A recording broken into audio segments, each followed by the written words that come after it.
So, ayun na nga.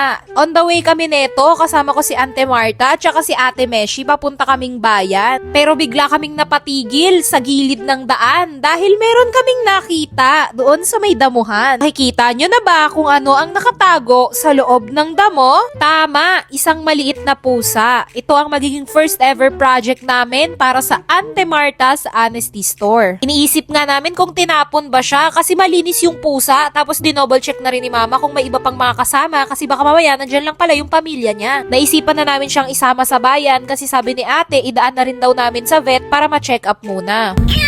Ay! At nakaisip na rin ako ng ipapangalan sa kanya dahil ang color niya ay black and white, papangalan natin ay Panpan. Tamang-tama lalaki pa yan. Hi, Panpan! O diba ang cute niya? May bagong miyembro na naman kami ng pamilya.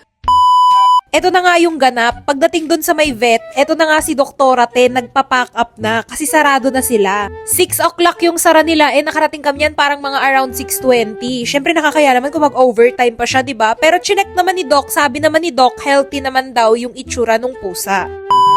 Tapos dito ayan, kasama namin si Panpan kung saan man kami pupunta, yakap-yakap lang siya ni Mama. Tapos sinasar ko lang naman dito. Panpan, Panpan, you're so ugly. Panpan, ang pangit. Takot sa bunganga.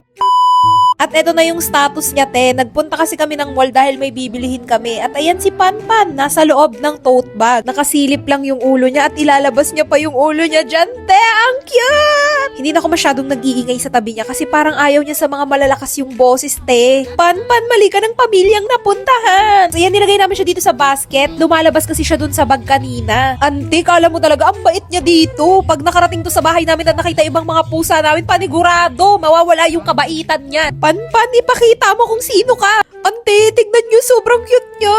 Oo na, Panpan, wag ka nang magpa-cute. Aampunin ka na nga namin eh. Di ba nga iuuwi ka na nga? Binuhat na naman siya dyan ni Mama kasi gustong lumabas dun sa basket, te. Ang kulit na. Tapos ayan, binilihan siya ni Mama ng parang bag niya para mas komportable siya habang hindi pa kami umuuwi. For sure kasi mamaya pag uwi namin, gutom na to. Kaya bumili kami ng milk bottle niya. At maghahanap kami nung gatas kasi wala na silang gatas dito sa mall na to. So lumipat kami ng kabilang mall. Tapos ayan, te, ganyan yung itsura niya habang nasa mall kami naglalakad. Siguro iniisip niya, nasang lupalop na naman ako dinala ng mga to. Tapos ayan, after ng ilang minuto, nakauwi na kami, te. Sinalubong na agad siya ni Chicolet. Ikli. Ikli ito, oh. Dito si Panpan, dito. Ikli, ito, oh. Gusto mo bukas ko? Wow. Sisilipin mo ba? Bukas ko? Bukas ko ba? Panpan! Gising ka na! Andito na ang kuya mong mataba! Ang kuya mong mataba! Bukas natin. Silipin mo si Panpan, dali.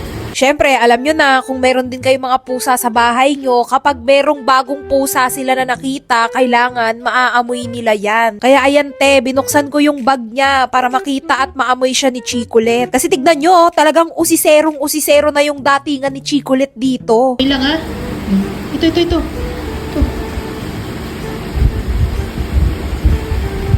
Yan. Ano kaya ito? Is Panpan is sleeping? Nasaan ba yung ulo niya, te? Te, asan yung ulo? Andiyan. Wala! Andiyan. Te, medyo hawak ni OA yung emotion ko dito kasi hinahanap ko talaga yung ulo niya, di ko makita. Yun pala, ibinalot niyang maigi yung sarili niya dun sa kumot. Ito biyo. Uy, hindi na ata ito nakakahinga eh! Siya yung ganyan sa sarili niya. Hindi, nakaganto yan kanina! Pumasok siya, nakakalabas siya, tapos pumasok siya sa loob. Okay.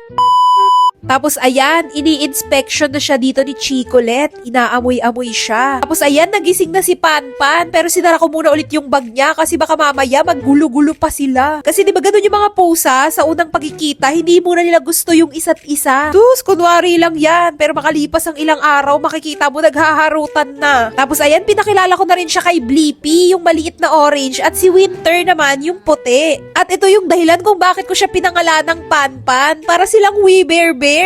Si Blippi at si Winter, palaboy lang dyan yan sa kalsada. Tapos one day, pumasok na lang dito sa bahay namin at hindi na lumabas. Pati yan si Chicolet, napulot lang din yan dyan sa tapat ng bahay namin. Itinapon yata. Reunion! Bibi, hindi ka Meet, eto ituro natin. Si Meet Panpan. Ito si Grizzly. Nakikita na yung ulam sa likod. Ay, eto naman si Ice